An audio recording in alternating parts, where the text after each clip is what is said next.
Hello folks, right now you're looking at my Windows desktop with a bunch of things open. What I'm doing right now is compiling the course and plugins pack here.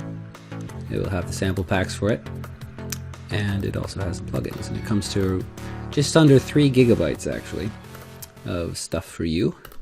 But I want to tell you where to put them, which is something you either have to figure out on your own or you can have a very handy lesson from me. So these are all 32-bit plugins. If you know about the difference between 32-bit and 64-bit in programs, it's just the amount of memory you can handle. So 32-bit is still relevant, especially for VSTs. But yeah, these are all 32-bit. It's better if they're 64-bit if you have a 64 system, but it still works just fine. So what you have to do for 32-bit plugins, and it even finds 64-bit plugins in this folder, but you go to Program Files, and then you got to go to Steinberg VST plugins. Seems a bit random, but Steinberg made VST plugins folder. So yeah. Anyway, what you do, you get DLL.dll. It's application extension, right? And this just runs as its own thing, right? Some of them need a picture to be with them. This is the interface for Dillset. But others, most can just kind of be plopped in. They have a picture contained within the code. So what you do is you just click and drag into here. But there's another place too. You can either put it in VST plugins here, or there's another folder here, Steinberg VST plugins, 64-bit plugins. And these usually contain like first-party sort of software, like iZotope things and FL Studio, whatever, like in-house VSTs. In-house VSTs or purchase VSTs often automatically install into folders like VST plugins in 64-bit program files or in 32-bit program files. That's what x86 means. x86 is like the instruction code name. It just means 32-bit. And then if it doesn't have that and you're on a 64-bit system, that is 64-bit. If you're on a 32-bit system, you won't have this x86 there. In fact, you'll only have one program files folder. So that's how you can definitively tell if you're on 64-bit or 32-bit. But in the end, it doesn't really matter. And if you're using mostly 32-bit plugins, you should probably run the 32-bit mode even if you're on a 64-bit system.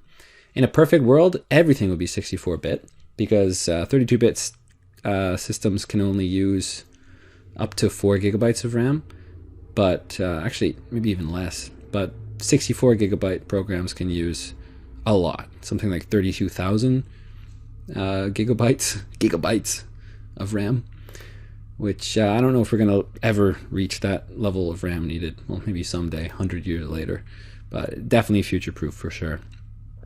But that aside, that's that. I'm sure some people didn't know about that. But yes, Steinberg VST plugins is the easiest place to put it. But we also have to journey into ImageLine.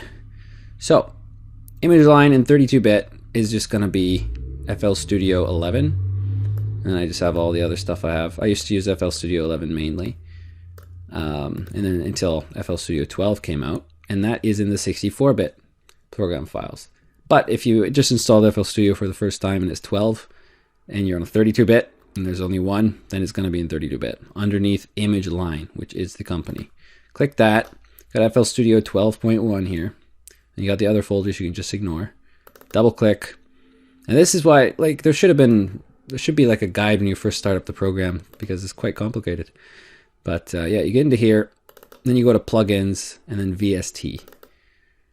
So VSTs is where all the plugins go. I just put them in Steinberg, and I actually had to take them out of here in order to fix the problem I had for a little bit. But you just click and drag that into here, and then FL Studio 12 can find it. As for sample packs, you got to go into Data, Patches, Packs. What you have to do is drop a folder into here. So if you have a folder over here, let's say this is the folder. Oops. Say this is the folder. Then you just drop it in here, and it will instantly appear within the program for you to use. So if you open this up, you got these. Each of these play a sound. See? I like this one because it has just a bunch of weird sounds that always kind of enhance songs. Just like that, right? So that's what these all are. They're just WAV files, which are uncompressed audio. And they're things you can just click and drag into your project. So that's what packs are. But always refer back to this. Remember, it's data, patches, packs. But what if you want to find your programs? Like your projects, I mean. This is the default folder here. Right underneath patches in data, you got project. And projects is where all your stuff is. So I always give things weird names. And you can go ahead and do that too if you want. But when you export things, they tend to default to here. I like to put them in different folders, but it always defaults to projects. And the first time I ever used FL Studio, I remember I didn't know where this was, you know. It's not in any sort of easy place. Like I'd expect a company like this to put it in my documents or something, but it doesn't create any folder there. You actually got to go into the system and then find it here. So these are where the projects are. Once you know where that is, you can find them easily anytime. But if you double click one of these, it will open up the project in FL Studio, right? And yeah, you can create any folders you like. Just keep it organized, I guess. Or not, whatever you feel comfortable with. Like I'm not too comfortable with too much organization. I like it to be a little bit messy. Just keeps the creativity flowing. But yeah, that's what you do with these. Just anything that's in the plugins pack should be here. I cleaned it up. I'm going to put it in a zip folder to make it smaller. Anything that's in there, unzip them. By that you just double click as long as you have WinRAR. But these are all zip files, and most programs just automatically deal with zip files, right? So most operating systems, I mean, like Mac and Windows both have their own unzipping utility. Just not unRARing. This is WinRAR. Oops. So that's that, pretty much. Those are plugins. And now you know how to install them. But, how do you use them once you're in the software? So let's open up FL Studio 12. Yes, run it on this computer, please. Let's open it up and let me give you a gander. Usually they'd be in this plugin database, right? And they are, I guess.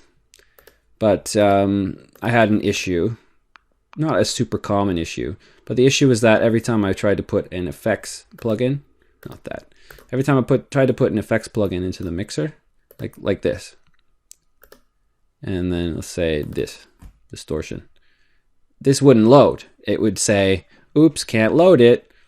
You put it in the channel mixer, and it would put it here. And I obviously didn't.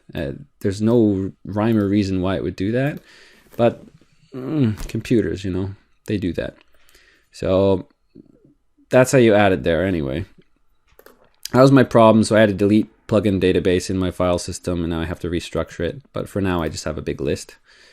But yeah, in this list, after you've scanned for them, you'll find them, and you'll find the brand as well. And this is Variety of Sound, which makes all my very favorite free plugins. Very, very good free plugins. In fact, Density Mark III is probably one of the best compression plugins I've ever used. It's anyone that uses it loves it.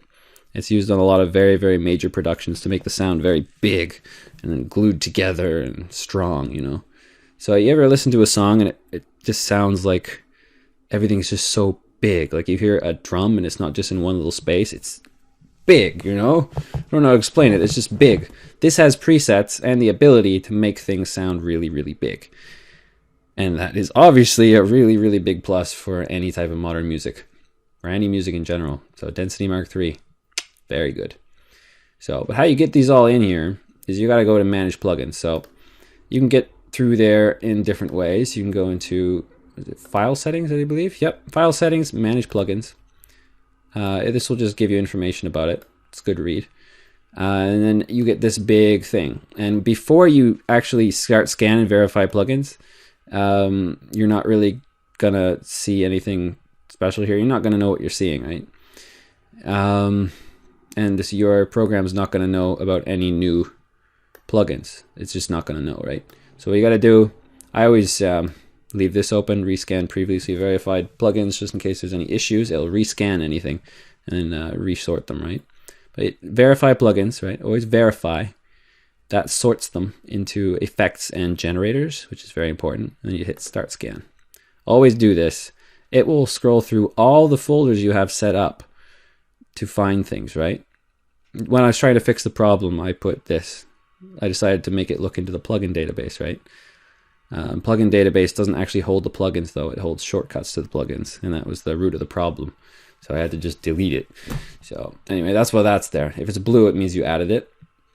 So yep, this is all the folders it checks for different types of VSTs and stuff. It verifies them. It's like scans them and can tell what they actually are, who made them, you know, how many bits there are. These are 64, these are 32, right? And then it tells them if there's a synth or an effect, a generator or effect. And after you've done that, close that up, say okay, close that up, and you can just add whatever you want anywhere. So here, if you had my same problem, you just have this. And yeah, find the one you need. These are all my synthesizers, and then the effects would be over here. Totally different set of things. Now, if you never had the problem, when you open this up, like let's say replace, you won't have more plugins. You'll have a big menu here that's all based on the plugin database with different categories and everything. And I really hope that it works perfectly fine for you, and it probably will. But if people have enough of a problem, you just gotta find your plugin database here. So I'll go over how to fix this problem now. I just really hope no one has it. Oop, that was wrong. Okay, here. So it should be in, I think it was in system. I think. It's because I deleted it, right? I had to get rid of it.